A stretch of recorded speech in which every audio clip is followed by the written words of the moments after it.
Assalamualaikum warahmatullahi wabarakatuh. Perkenalkan, nama saya Dian Rento Asih, NIM 1803211000093. Di sini saya akan menjelaskan pendapat saya mengenai beberapa pertanyaan dari mata kuliah Ekonomi Sumber Daya Alam. Untuk pertanyaan yang pertama, menurut Anda, apakah Indonesia memiliki cadangan sumber daya alam yang melimpah, ya atau tidak, dan mengapa? Mengutip dari Kemendikbud RI, potensi sumber daya alam atau SDA di Indonesia meliputi hutan, lautan, minyak bumi, gas alam, dan batu bara. Untuk yang sumber daya alam hutan. Hutan di wilayah Indonesia adalah hutan terluas ketiga di dunia. Luas hutan Indonesia sekitar 99 juta hektar yang membentang dari Indonesia bagian barat hingga Indonesia bagian timur.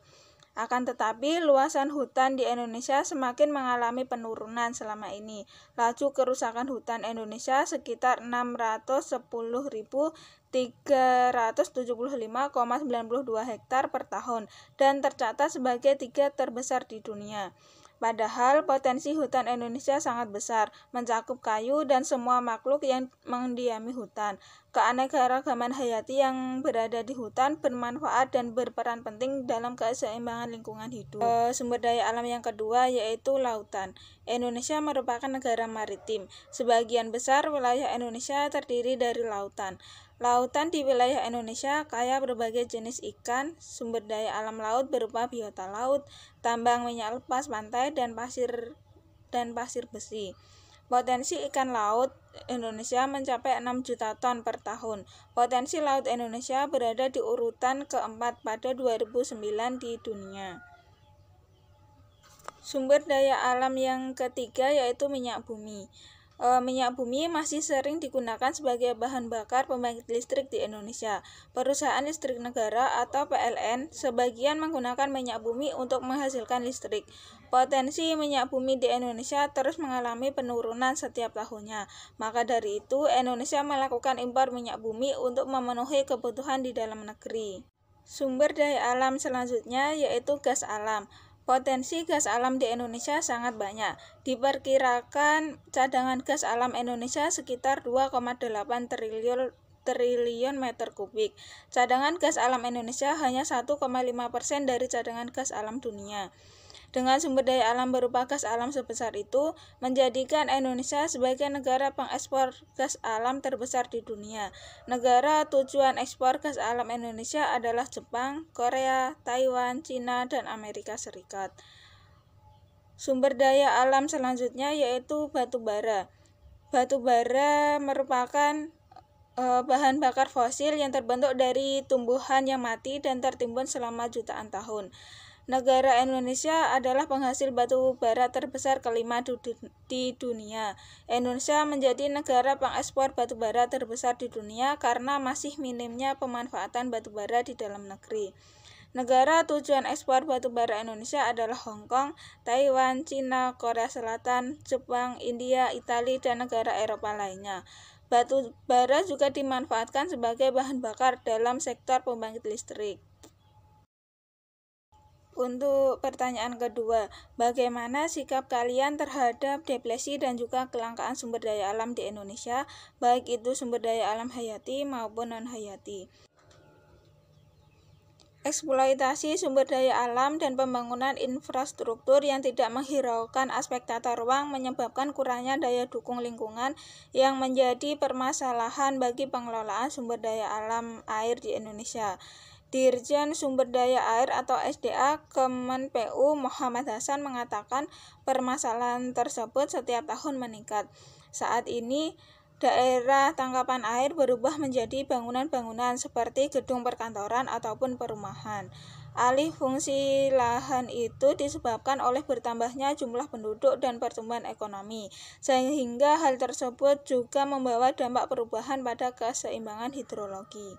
Perilaku yang dapat kita lakukan untuk dapat mengurangi depresi dan kelangkaan dalam kehidupan sehari-hari yang dapat kita terapkan adalah contohnya mengurangi penggunaan listrik seperti mematikan alat elektronik bila tidak digunakan, menggunakan transportasi umum, tidak membuang sampah sembarangan, melakukan daur ulang, tidak membuang makanan, dan mengikuti gerakan pelestarian sumber daya alam. Untuk pertanyaan selanjutnya, pertanyaan nomor 3, bagaimana pendapat Anda terkait dengan eksploitasi sumber daya alam secara besar-besaran yang alasannya untuk tujuan pembangunan?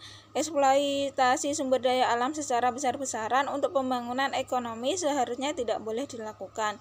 Pertanyaannya, apakah bisa kita melakukan pembangunan ekonomi tanpa deforestasi? Jawabannya ya, pasti bisa. Kalau pertama, tidak terjadi benturan atau konflik antara agenda pertumbuhan ekonomi dengan agenda pengelolaan SDA dan lingkungan.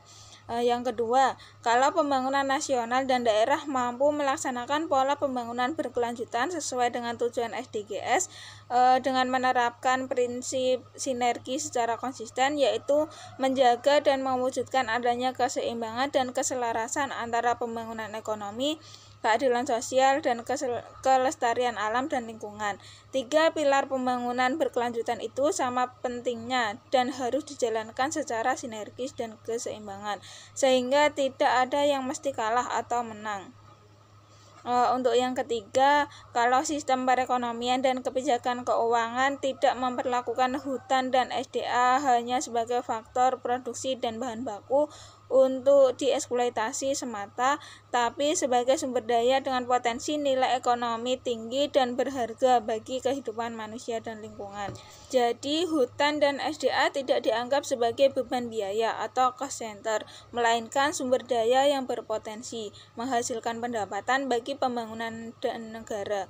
Hutan dan alam merupakan modal untuk pertumbuhan ekonomi, dan terjadinya deforestasi dan kerusakan lingkungan akan berdampak negatif terhadap kemampuan perekonomian untuk tumbuh berkembang. Dan keempat, kalau Bappenas dan Menko Perekonomian mempunyai platform kebijakan baru yang dengan jelas merumuskan dan tegas menjalankan tujuan pembangunan kita untuk mempertahankan pertumbuhan ekonomi dan sosial melalui kegiatan pembangunan rendah karbon yang meminimalkan ekstraksi dan eksploitasi kekayaan alam, khususnya sumber daya hutan, dan mengutamakan penggunaan sumber energi baru dan terbarukan. Fokus platform dan strategi baru ini adalah pada upaya pencegahan deforestasi dan meningkatkan reforestasi. Pertanyaan selanjutnya, pertanyaan nomor 4, apa yang kalian ketahui terkait konservasi? Menurut jurnal yang kelompok saya review, yaitu kelompok 5, dengan judul jurnal Analisis Dampak Pertambangan Timah Rakyat Terhadap Bencana Banjir, Studi pada Kota Pangkal Pinang, Provinsi Kepulauan Bangka Belitung tahun 2016. Konservasi adalah suatu upaya pelestarian lingkungan, akan tetapi masih memperhatikan manfaat yang bisa didapatkan pada saat itu dengan cara tetap mempertahankan suatu keberadaan setiap komponen-komponen lingkungan untuk pemanfaatan di masa yang akan datang. Kebijakan terkait konservasi pada jurnal terdiri dari Peraturan Pemerintah Republik Indonesia Nomor 76 Tahun 2008 tentang rehabilitasi dan reklamasi hutan dan Keputusan Menteri Pertambangan dan Energi Nomor 1211 KM-M-PE/199515 dengan jelas mengatur tentang reklamasi lahan bekas pertambangan. Kebijakan ini dikeluarkan untuk mengatur tentang cara penambangan yang benar dan penambangan dapat dilakukan dengan seoptimal mungkin. Tetapi lahan-lahan yang telah digunakan untuk kepentingan penambangan tersebut harus dipulihkan kembali fungsi lahannya. Yang kedua yaitu Dinas Kehutanan Provinsi Kepulauan Bangka Belitung melalui wawancara dengan Kepala Seksi Konservasi Hutan dan Pemanfaatan Jasa Lingkungan mengatakan bahwa pemerintah Provinsi Kepulauan Bangka Belitung melakukan kajian alih fungsi lahan yang tujuannya mengubah status pengelolaan beberapa hutan di wilayah Provinsi Kepulauan Bangka Belitung agar kelestarian ekosistem kawasan hutan dapat terwujudnya kelestarian sumber daya alam.